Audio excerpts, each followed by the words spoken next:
Hi అండి. నమస్తే. ఈ వీడియో చూస్తున్న టీచర్స్ అందరికీ కూడా వెల్కమ్ టు మై ఛానల్. ఈరోజు వీడియోలో FLN 75 డేస్ యాక్షన్ ప్లాన్‌లో భాగంగా డే 27కి సంబంధించి థర్డ్ క్లాస్ నుంచి ఫిఫ్త్ క్లాస్ వరకు FLN యాక్టివిటీస్‌ని ఈ వీడియోలో చూద్దాం. ముందుగా కొత్తగా ఈ ఛానల్‌ని చూస్తున్నవారు, అలాగే ఇప్పటివరకు ఈ ఛానల్‌ని సబ్స్క్రైబ్ చేయని వాళ్ళు ఛానల్‌ని సబ్స్క్రైబ్ చేసుకోండి. అలాగే సబ్స్క్రైబ్ తర్వాత పక్కనే ఉన్న బెల్ ఐకాన్‌పై క్లిక్ చేసి అందులో ఆల్ అనే ఆప్షన్‌ని సెలెక్ట్ చేసినట్లయితే వీడియోని ఛానల్‌లో పోస్ట్ చేసిన వెంటనే మీకు నోటిఫికేషన్ అనేది వస్తుంది. ఈ ఛానల్‌లో మనకి FLNకి సంబంధించి డే 1 టు డే 26 వరకు ప్రతి వీడియో కూడా పోస్ట్ చేయటం జరిగింది. ఎవరికైనా ఏదైనా వీడియో కావాలి అంటే మన ఛానల్‌లోకి వెళ్ళి వీడియోస్‌పై క్లిక్ చేసినట్లయితే అన్ని వీడియోస్ మీకు అక్కడ కనిపిస్తాయి. అలాగే విద్యార్థులతో రాయించిన నోట్‌బుక్స్‌లో ఇంగ్లీష్ సబ్జెక్ట్‌కి సంబంధించింది లాస్ట్ మంత్ పోస్ట్ చేయటం జరిగింది. అలాగే కొంతమంది teachers Telugu and maths notebooks కూడా పోస్ట్ చేయమని అడుగుతున్నారు. సో, వాటి మీద కూడా వీడియో చేస్తానండి. అలాగే వీడియో చూస్తున్న వారు మీకు నచ్చితే లైక్ చేయండి. ఎందుకంటే లైక్ చేయటం వలన ఈ వీడియో ఎక్కువ మందికి రీచ్ అయ్యే అవకాశం ఉంటుంది. సో, ఈరోజు వీడియోలోకి వెళ్దాం. ముందుగా తెలుగు సబ్జెక్టుకి సంబంధించిన మొదటి 5 నిమిషాల యాక్టివిటీ సంభాషణ. ఇందులో భాగంగా స్ట్రీమ్ గ్రూప్ వాళ్ళకి విహారయాత్రలు, మౌంటైన్ వాళ్ళకి పదాలతో సొంత కథ తయారీ, అలాగే స్కై గ్రూప్ వాళ్ళకి మంచి చెడు అనే 3 అంశాలు ఇవ్వటం జరిగింది.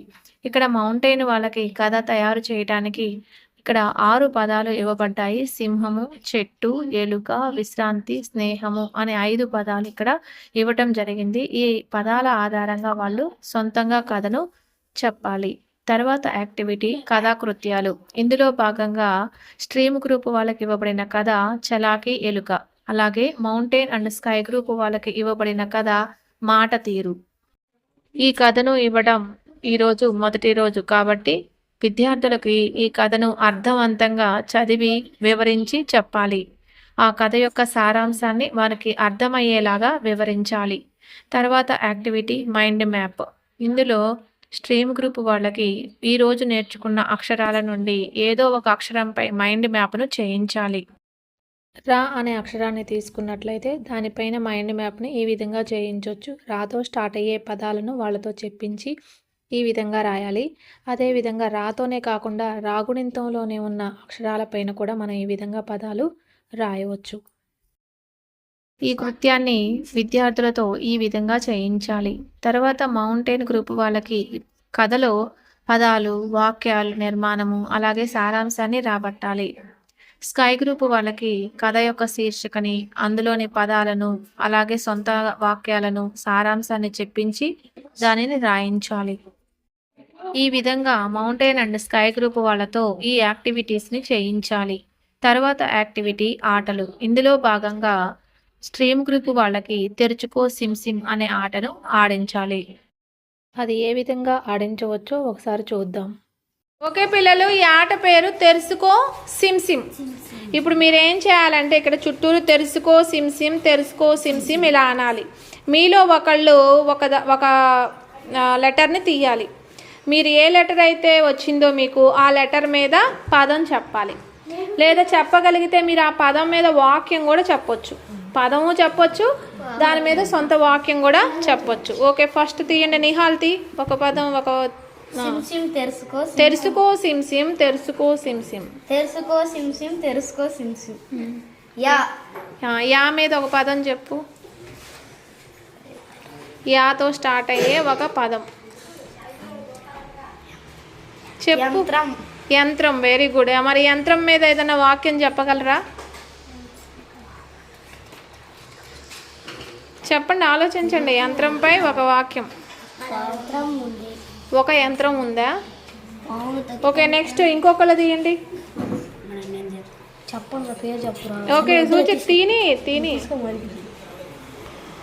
తెరుచుకో సిమ్ సిమ్, తెరుచుకో సిమ్ సిమ్. ఆవు మీద చెప్పు. ఔషధం. Very good. ఔషధం మీద సెంటెన్స్ చెప్పగలరా? ఔషధం తాగుతారా? ఓకే, నెక్స్ట్ అయిపోయి పక్కన పెట్టేసేయండి. నెక్స్ట్ ఇంకొకరు తీయండి. తెరుచుకో సిమ్ సిమ్, తెరుచుకో సిమ్ సిమ్. ఆ మీద ఆవు అది ఆవు ఆవు మీద వాక్యం చెప్పగలవా? ఆవుకి గడ్డి వేస్తారు. ఆవుకి గడ్డి వేస్తారు. ఆవు పాలు ఇస్తుంది. ఇలా నెక్స్ట్ స్వప్న తి తెరుసుకో సిమ్ సిమ్ తెరుసుకో సిమ్ సిమ్. హా మీద చెప్పు. హా మీద ఏదైనా పదం చెప్పు. హంస. హంస. Okay, very good. హంస నీళ్ళల్లో తిరుగుతుంది. Very good, very good. Mountain group వాళ్ళతో పదాలతో వాక్యాలు చేయుట అనే ఆటను ఆడించాలి. స్కై గ్రూప్ వాళ్ళతో చిత్రాల క్యాలెండర్లో సన్నివేశంపై రోల్ ప్లేని చేయించాలి. తర్వాత సబ్జెక్టు మ్యాథ్స్. ఇందులో భాగంగా మొదటి 5 నిమిషాల యాక్టివిటీ గణిత సంభాషణ. ఇందులోనే స్ట్రీమ్ గ్రూప్ వాళ్ళకి ఇవ్వబడిన అంశము పెళ్లి ఖర్చులు.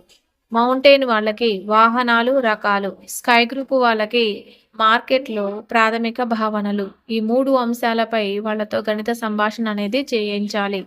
తర్వాత యాక్టివిటీ స్థాన విలువల పరిచయం. ఇందులో స్ట్రీమ్ గ్రూప్ వాళ్ళకి స్థాన విలువల చార్టును చదివించాలి. మౌంటైన్ అండ్ స్కై గ్రూప్ వాళ్ళతో కరెన్సీ ద్వారా కృత్యాలను చేయించాలి. తరువాత యాక్టివిటీ విస్తరణ రూపం. ఇక్కడ స్ట్రీమ్ గ్రూప్ వాళ్ళకి ఈ విస్తరణ రూపం చార్ట్ని చదివించాలి. తరువాత మౌంటైన్ గ్రూప్ వాళ్ళకి అండ్ స్కై గ్రూప్ వాళ్ళకి ప్లేస్ వాల్యూస్ చార్ట్ని ఉపయోగిస్తూ మన విస్తరణ రూపాన్ని వాళ్ళకి నేర్పించాలి. తర్వాత యాక్టివిటీ చతుర్విధ ప్రక్రియలు. ఇందులో భాగంగా స్ట్రీమ్ గ్రూప్ వాళ్ళకి తీసివేత పద సమస్యని స్ట్రాల ద్వారా నేర్పించాలి. తరువాత మౌంటైన్ గ్రూప్ వాళ్ళకి కరెన్సీ ద్వారా సబ్ట్రాక్షన్ని నేర్పించాలి. వీటిని మా క్లాస్ రూమ్లో ఏ విధంగా చేయించానో ఒకసారి చూద్దాం. సబ్ట్రాక్షన్ మీద వర్డ్ ప్రాబ్లం అనేది ఈ విధంగా ఇచ్చాను. Shiva has 15 marbles, Raju has 13 marbles less than Shiva. Now find the how many marbles does Raju has అనే ప్రాబ్లం ఈ విధంగా ఇచ్చాను. దీన్ని మన స్ట్రాస్తో యూస్ చేసి సాల్వ్ చేయాలి కాబట్టి ఇక్కడ 50కి 5 10s ఈ విధంగా తీసుకున్నాను. ఇక్కడ 0లో నుంచి 3 సబ్ట్రాక్ట్ అవ్వదు కాబట్టి ఒక 10ని రైట్ సైడ్ వైపు తెచ్చుకుంటే మనం 10లోంచి 3 సబ్ట్రాక్ట్ చేస్తే రిమైనింగ్ 7 అని, అలాగే ఇటువైపు ఆల్రెడీ 1 10 బారో అయింది కాబట్టి రిమైనింగ్ 4 10స్లోంచి 1 10 సబ్ట్రాక్ట్ చేస్తే రిమైనింగ్ 3 10s అని ఈ విధంగా ఎక్స్ప్లెయిన్ చేస్తూ వాళ్లకు వివరించడం జరిగింది. నెక్స్ట్ వచ్చేసి సబ్ట్రాక్షన్ యాక్టివిటీని కరెన్సీ నోట్స్ ద్వారా ఈ విధంగా చేయించాను. ఓకే నిహాలు, ఇప్పుడు నీకు కొంత అమౌంట్ ఇస్తున్నాను కదా, సో అది మొత్తం ఎంత ఉందో కౌంట్ చేయి. మొత్తం ఎన్ని రూపీస్ ఉన్నాయో కౌంట్ చేయాలి. 4 5 6 16 26 36 46 46 56 156 256 356 456. ఎంత ఉన్నాయి మొత్తం? 456. నీ దగ్గర ఉన్న 456లో నుంచి 233ని జోసఫ్కి ఇవ్వాలి. 233 ఇవ్వంగా ఇంకా నీ దగ్గర ఎన్ని రూపీస్ ఉంటాయో చెప్పాలి నాకు. దాన్నే రిటర్న్గా కూడా రాసుకో. నీ దగ్గర ఉన్న అమౌంట్ ఎంతో ముందు రాసుకో పైన. 456లో నుంచి 233ని తనకి ఇవ్వాలి, జోసఫ్కి ఇవ్వాలి. 233ని 33 ఇచ్చిన తర్వాత నీ దగ్గర ఎంత మిగులుతాయో అంటే మనం ఏం చేయాలి, అక్కడ ఏ ఆపరేషన్ యూస్ చేయాలి? ఎడిషనా, సబ్ట్రాక్షనా? మైనస్ అంటే సబ్ట్రాక్షన్. ఓకే, 233 రూపీస్ తనకి ఇవ్వు. 33 అన్నా నేను. 233 ఇచ్చేయి.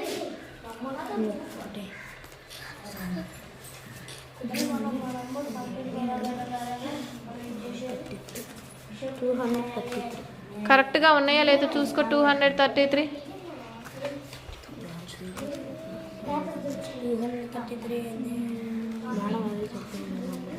233 ఇచ్చాడా? కరెక్ట్గా ఇచ్చాడా?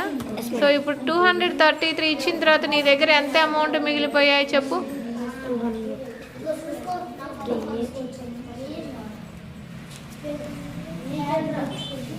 223 అంటే నీ దగ్గర ఫస్ట్ ఎంత అమౌంట్ ఉంది? 456. 456లోంచి తనకి ఎంత ఇచ్చావు? 233 రూపీస్. 233. అప్పుడు ఇచ్చిన తర్వాత నీకు ఎంత మిగిలినాయి? 223. అంటే ఇక్కడ ఏ ప్రాసెస్ యూజ్ చేసాం మనం? సబ్ట్రాక్షన్. ఏ ప్రాసెస్ యూజ్ చేయాలి? ఓకే. నెక్స్ట్ ఇక్కడ స్కై గ్రూప్ వాళ్ళకి మల్టిప్లికేషన్ అనే కాన్సెప్ట్ని కరెన్సీ నోట్ల ద్వారా పరిచయం చేయాలి ఇక్కడ. సో నేను మా పిల్లలతో ఏ విధంగా చేశానో ఒకసారి చూద్దాం. ఓకే పిల్లలు, మీకు ఇప్పుడు నేను కొంత అమౌంట్ ఇచ్చాను కదా, సో నీకు ఎంత ఇచ్చానో కౌంట్ చేయమ్మా. ఎంత ఇచ్చాను నీకు? 23. నీకు 23. నీకు 23. నీకు అమ్మా 23. మీ అందరికీ 23 ఇచ్చాను కదా, 23. సో మీ దగ్గర మొత్తం కలిపితే ఎంత అమౌంట్ అయింది నాకు చెప్పండి. మీ దగ్గర మొత్తం ఎంత ఉందో చెప్పండి. ఎంతమంది ఉన్నారు మీరు? మొత్తం 6 మెంబర్స్ ఉన్నారా? సో మొత్తం ఎంత అమౌంట్ నాకు చెప్పాలి. 138. ఎంత వచ్చింది? 138. నీకు ఎంత వచ్చిందిరా? 138 మేడం. 9 12 15 18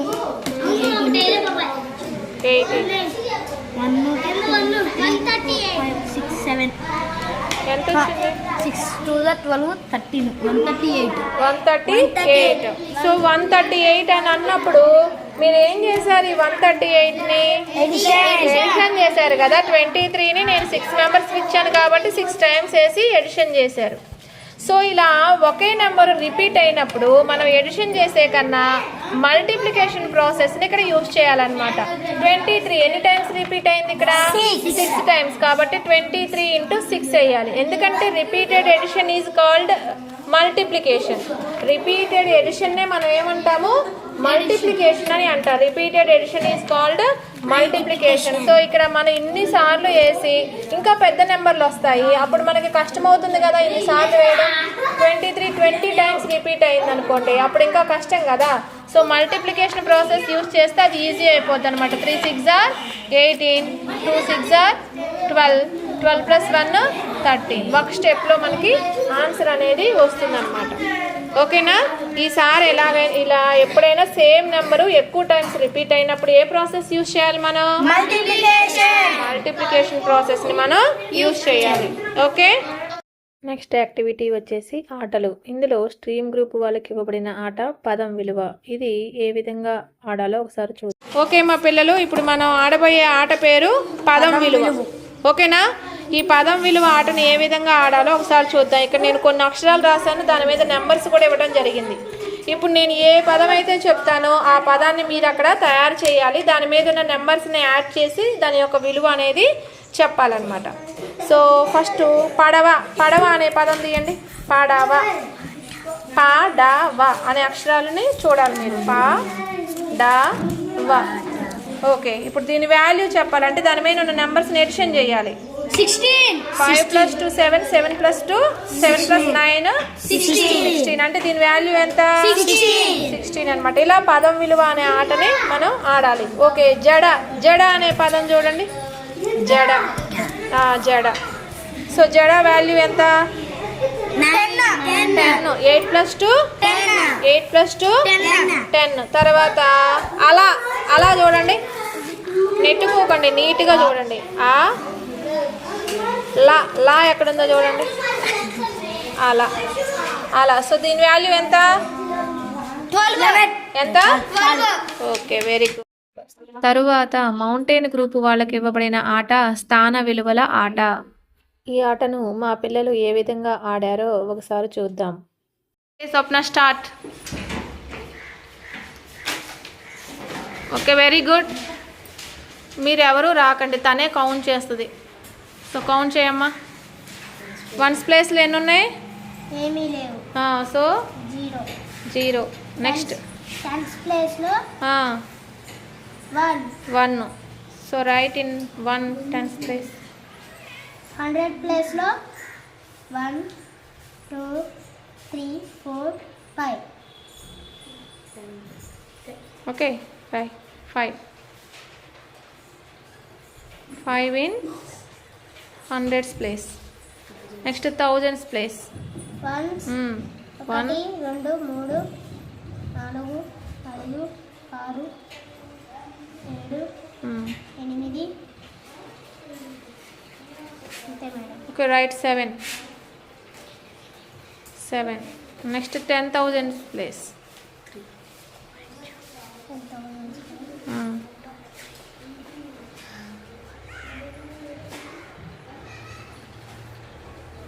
ఎన్ని? 3. 3. ఓకే టోటల్ నీ వాల్యూ ఎంత చెప్పు, నువ్వు ఎంత స్కోర్ చేసావో చెప్పు. 37,510. Okay start. Very good. 20 నీది ఓకేనా. సో హైయెస్ట్ స్కోర్ ఎంత? 37,510. స్వప్న విన్నర్. Claps her. తర్వాత స్కై గ్రూప్ వాళ్ళతో చల్లగా వేడిగా అనే ఆటను ఆడించాలి. నెక్స్ట్ సబ్జెక్ట్ వచ్చేసి ఇంగ్లీష్. ఇందులో మనకి 3 యాక్టివిటీలు ఇవ్వబడుతున్నాయి. అందులో మొదటి వచ్చేసి రీడింగ్ స్టోరీ. ఈ రీడింగ్ స్టోరీలో భాగంగా మనకి ఒక పారాగ్రాఫ్ అనేది ఇవ్వడం జరుగుతుంది.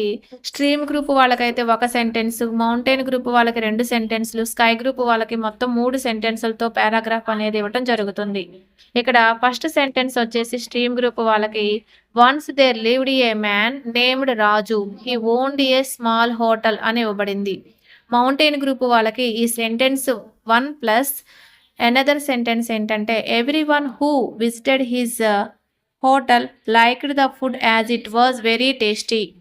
ఈ విధంగా సెకండ్ సెంటెన్స్ కూడా ఇవ్వటం జరిగింది. స్కై గ్రూప్ వాళ్ళకి ఈ 2 సెంటెన్స్తో పాటుగా ఇంకొక సెంటెన్స్ అనేది ఇక్కడ Raju also supplied food on bulk orders. ఈ విధంగా మనకి పారాగ్రాఫ్ ఇవ్వటం జరిగింది.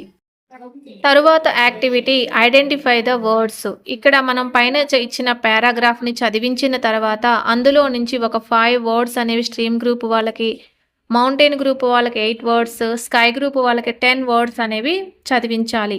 తరువాత ఇవే వర్డ్స్ని మన నోట్బుక్లో రాయించాలి. థర్డ్ యాక్టివిటీ వచ్చేసి రైట్ ద వర్డ్స్. మనం ఏవైతే 5 వర్డ్స్ చదివించామో అదే 5 వర్డ్స్ని నోట్బుక్లో స్ట్రీమ్ గ్రూప్ వాళ్ళతో రాయించాలి. అలాగే మౌంటైన్ గ్రూప్ వాళ్ళతో 8 వర్డ్స్, స్కై గ్రూప్ వాళ్ళతో 10 వర్డ్స్ని మన నోట్బుక్లో రాయించాలి. నేను స్టోరీని ముందుగా ఈ విధంగా బోర్డు పైన రాసి స్ట్రీమ్ గ్రూప్ వాళ్ళు ఎక్కడి వరకు రాయాలి, మౌంటైన్ వాళ్ళకి అలాగే స్కై గ్రూప్ వాళ్ళకి ఈ విధంగా డివైడ్ చేసి రాశాను. అలాగే వాటి కింద వాళ్ళు రాయవలసిన వర్డ్స్ అనేవి ఈ విధంగా రాయించడం జరిగింది. ఈ విధంగా మనకు డే 27కి సంబంధించిన యాక్టివిటీస్ అనేవి కంప్లీట్ అవుతాయి. ఈ వీడియో మీకు నచ్చినట్లయితే లైక్ చేయండి, షేర్ చేయండి, అలాగే సబ్స్క్రైబ్ చేసుకోండి. Thank you.